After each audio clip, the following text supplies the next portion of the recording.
Doctor साहब, इंसान तो बोलकर बता देता है कि उसे गर्मी लग रही है, लेकिन एक आम शहरी कैसे पहचाने कि उसका कुर्बानी का जानवर जो है वो हीट स्ट्रोक का शिकार हो चुका है? वो कौन सी इब्तदाई अलामात हैं जिन्हें देखकर फौरी तौर पर अलर्ट हो जाना चाहिए?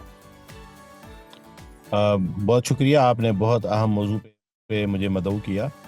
और आम शहरियों के लिए ये है कि सबसे पहले तो जब आप जानवर ख़रीदें तो जानवर को आप इन औकात में खुसूसन जो है ना वो आप इसको देखें कि शेड के नीचे हो, कहीं धूप हो, कहीं दरख्त हो, दरख्त की छाँव हो तो और अच्छी बात है, या फिर कहीं शेड हो। अगर आपका कोई टीन की, कोई इस तरह की लोहे की या कोई इस तरह की छतें हैं जहाँ पे आपने एक्स्ट्रा स्टोर वगैरह पे सामान रखते हैं, वहाँ पे जानवर को बांधा हुआ है तो उसके ऊपर एक और शेड दे दें, कोई पत्ते बत्ते रख दें ताकि वो धूप इतनी ना हो। धूप तो हमें महसूस हो जाती है किस तरह है, या फिर गर्मी इतनी शदीद है।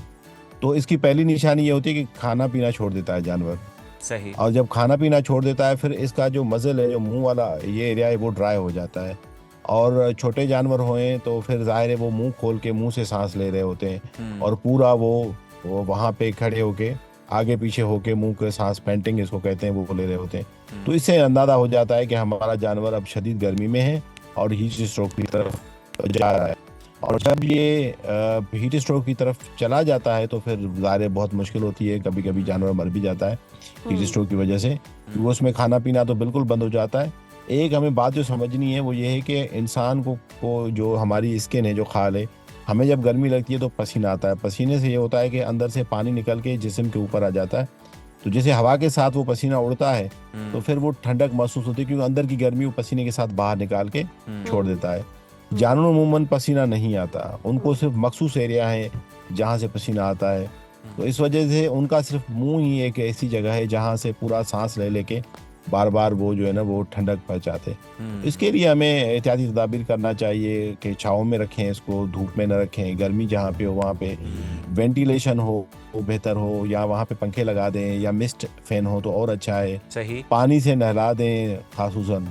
और इससे भी ज़्यादा अहम बात कि हम कम से कम कभी कभी हम ना बहुत हाई प्रोटीन वाला उनको खाना देते हैं, तो खाने के औकात कार जो है ना उसके चेंज होने चाहिए। सुबह सवेरे 6-7 बजे 8 बजे खाना दे दें, फिर शाम को देर से दे दें, दिन में बार बार पानी उसको पिलाएं।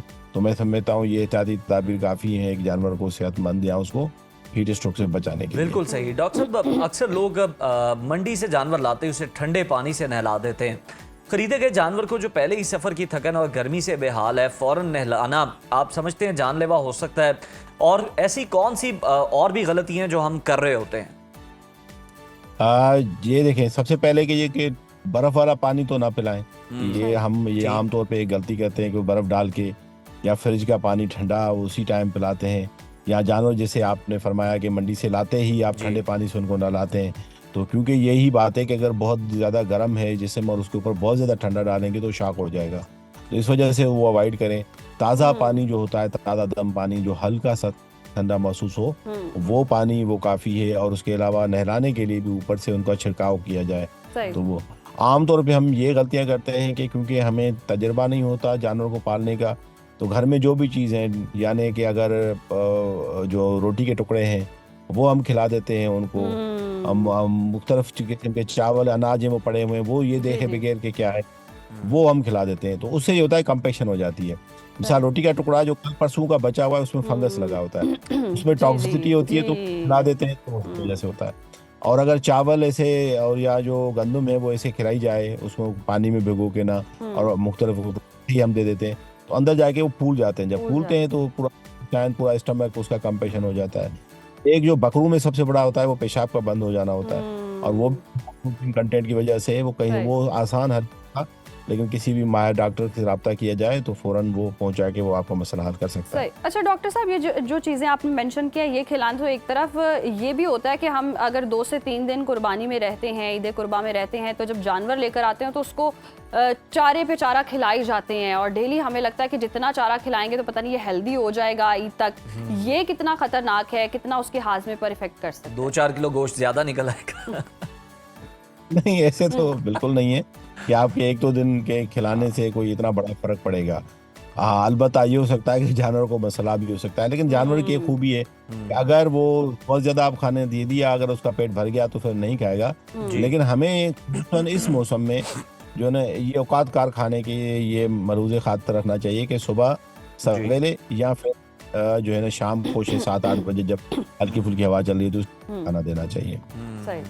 अच्छा डॉक्टर साहब, वैसे तो शहर के जो एंट्री पॉइंट हैं वहाँ पर जानवरों पर स्प्रे भी किया जाता है, मंडियों में भी बंदोबस्त किया जाता है इन्फेक्शन से बचाने के लिए और जो बीमारियां हैं उनसे बचाने के लिए। इनकी जो जगह है जहाँ पर आप इनको बांधते हैं, इनको रखते हैं, उनका साफ़ होना कितना ज़रूरी है? और अगर खुदा न खास्ता कोई इन्फेक्शन हो जाए या कोई इस तरह का मसला हो जाए तो क्या करना चाहिए?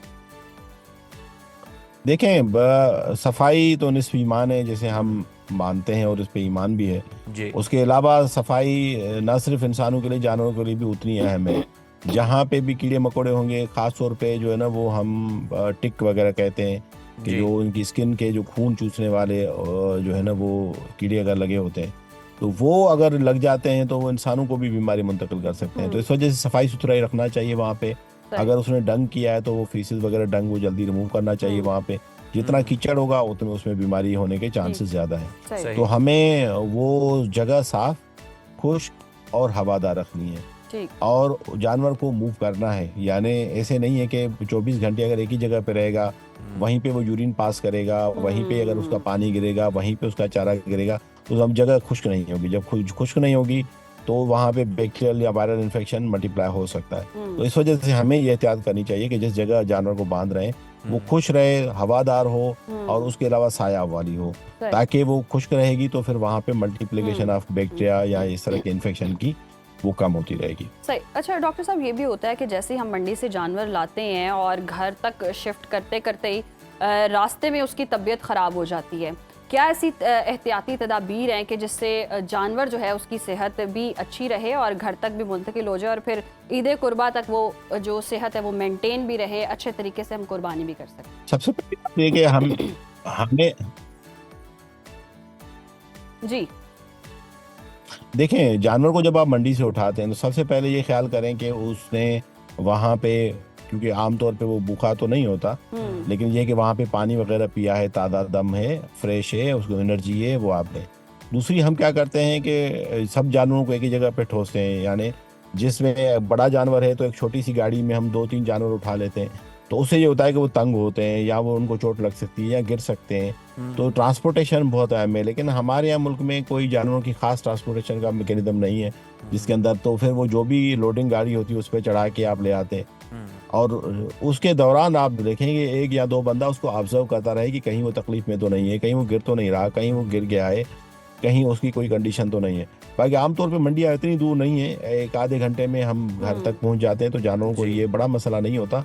लेकिन ट्रांसपोर्टेशन के दौरान उनके ज़ख्मी होने का, उनके गिरने का, उनका, लेकिन जब आप उसको ट्रांसपोर्ट कर रहे हैं तो उसी टाइम पानी होना ज़रूरी है। और जब ये घर पहुंच रहा है तो फिर 1-2 मिनट रुक के जब वो सांस उसका संभल जाए उसके बाद उसको ताज़ा पानी दें जो फ्रेश हो, इतना बहुत ठंडा ना हो, फ्रिज का पानी ना हो और बर्फ़ का पानी ना हो। बिल्कुल। और डॉक्टर साहब, अगर हम आजकल देखें तो बहुत शदीद गर्मी है, बड़ों से ज़्यादा बड़े तो चले जाते हैं अपने काम काज पे, बच्चे जो है वो संभाल रहे होते हैं जानवरों को और वो फिर खेल कूद भी रहे होते हैं, उन्हें भगा भी बहुत ज़्यादा रहे होते हैं शदीद गर्मी के अंदर। तो इससे क्या जानवर को नुकसान हो सकता है और क्या प्रॉब्लम्स हो सकती हैं?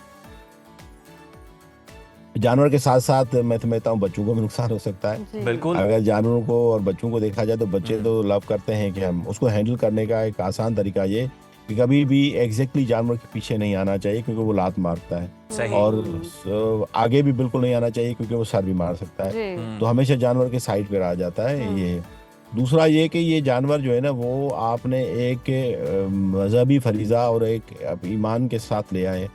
उसको जितनी तकलीफ देंगे, जितना परेशान करेंगे तो जाहिर है वो उसमें वो चीज़ नहीं रहेगी मजहबी फरीज़े वाली बात के जिसमें आपने जानवर को इतना तंग करते हैं। तंग ना करें, लेकिन जानवर को टहलाना एक अलग बात है और उसको टहलाने की जो बात है वो ये है कि हल्के हल्के कदम के साथ अगर उसको आप थोड़ा सा चहलकदमी करवाते हैं सुबह के टाइम में जब गर्मी कम हो और शाम के टाइम में, तो मैं समझता हूँ ये काफ़ी मकसूद है।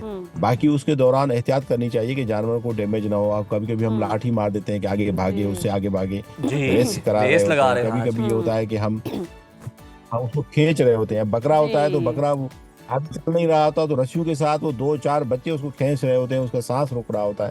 तो ये ज्यादती है, ये क्रूरटी में आ जाता है। तो इस वजह से हमें करना चाहिए। सही, हमें एहतियात करनी चाहिए। बहुत शुक्रिया डॉक्टर नजीज आपके वक्त का।